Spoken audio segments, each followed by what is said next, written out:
Poster equals http://v.politico.com/images/1155968404/2019-02/38256/115597444514001_vs.jpg pubit=11559684004. True. Congress moved swiftly to avert another government shutdown Thursday, putting an end to one political crisis over Donald Trump's border wall as a new one approached.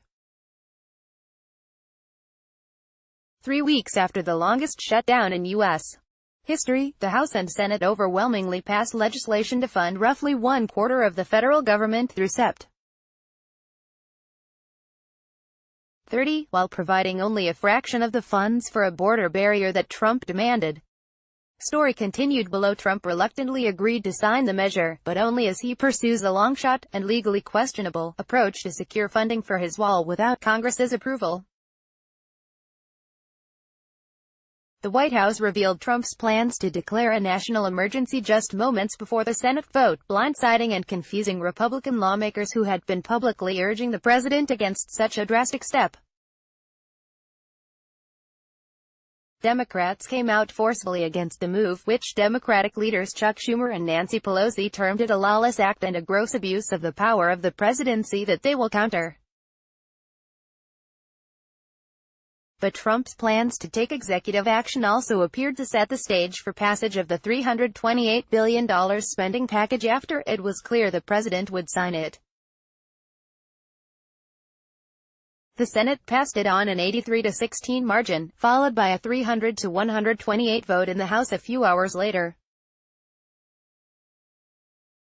A small group of negotiators from both parties spent more than 2 weeks hammering out a compromise, which in the end, included the exact amount of money that Trump secured last year for his border barriers. By signing up, you agree to receive email newsletters or alerts from Politico. You can unsubscribe at any time. Congress took action after Majority Leader Mitch McConnell, of Kentucky, dramatically announced Trump's decision on the floor. McConnell's pronouncement ended days of uncertainty about whether Trump would sign the bill, or lurch the government into another shutdown.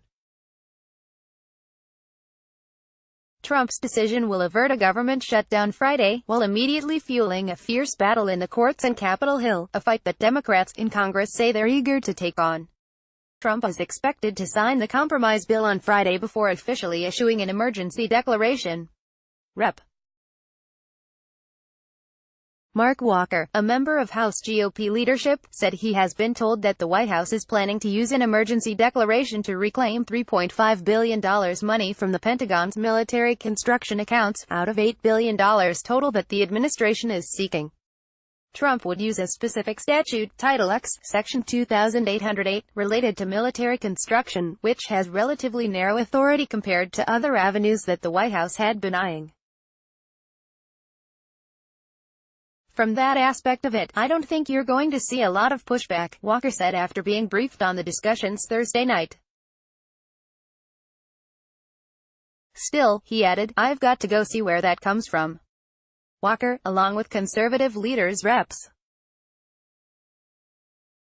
Mark Meadows and Jim Jordan, had specifically been pushing for the White House to use this specific authority, rather than the unprecedented move of taking money from the Army Corps of Engineers.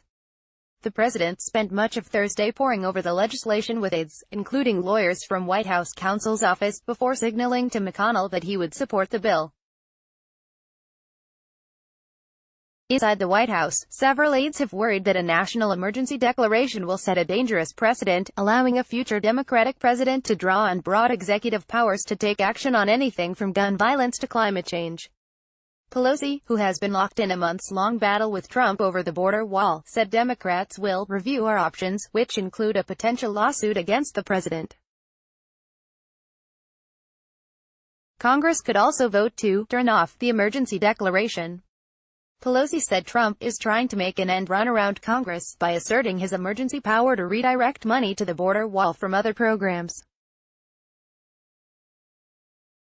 Pelosi also noted that Republicans are uneasy about Trump's move because a future Democratic president could attempt the same maneuver in dealing with Congress. "Just think what a president of different values can present to the American people," Pelosi told reporters. A Democratic president can declare emergencies as well. Trump has threatened for months to declare a national emergency as a way to circumvent Congress to secure money for his signature campaign promise, a border wall that Democrats detest. But the sudden move on Thursday, which caught most on Capitol Hill by surprise, will create a test of loyalty for Republicans. GOP lawmakers have been privately and publicly urging Trump to avoid such a step, fearful that the expansion in powers could propel a future Democratic president to take the same step on climate change or gun violence. McConnell announced on the floor that he would support Trump's decision, though he had expressed skepticism of such a drastic move. Democratic leaders also appeared caught off guard by the decision, though several Democratic-led House committees had been working on potential legal efforts to challenge Trump's long-rumored plans for executive action. Some key Trump allies, notably Sen. Lindsey Graham, RSC, have vocally called on Trump to take executive action after the last shutdown, in which Trump conceded to Democrats after a 35-day fight over the border barrier money. "I'm all for the president doing an emergency declaration," Jordan, another close Trump confidant, said in an interview Wednesday as negotiators were closing in on a deal.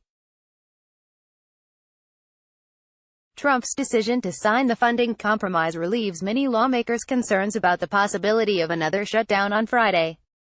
The spending package includes $1.37 billion for 55 miles of physical barrier along the southern border in the Rio Grande Valley of Texas, much less than the $5.7 billion that the White House had sought.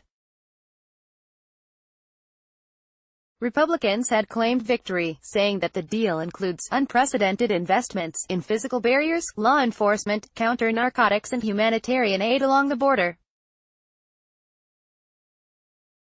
They also touted record detention capacity for the Immigration and Customs Enforcement, an agency that some progressive Democrats have sought to defund altogether. Earlier Thursday, McConnell vented at House Democrats for what he described as obstruction to another extension of the landmark Violence Against Women Act. The 1994 law to protect domestic violence victims is now set to temporarily expire after party leaders failed to agree on certain protections, such as people who are transgender, that Democrats sought to add. Schumer, DNY, described the deal as a reasonable compromise, and expects Congress to pass it this afternoon. He also touted that the bill does not provide money for Trump's border wall, but funds smart border security initiatives that both parties have always supported, yet Democrats blamed Republicans for refusing to concede on other outstanding issues, such as back pay for thousands of federal contractors who went unpaid for 35 days during the last shutdown. Eliana Johnson and Marianne Levine contributed to this story. Jump to sidebar section.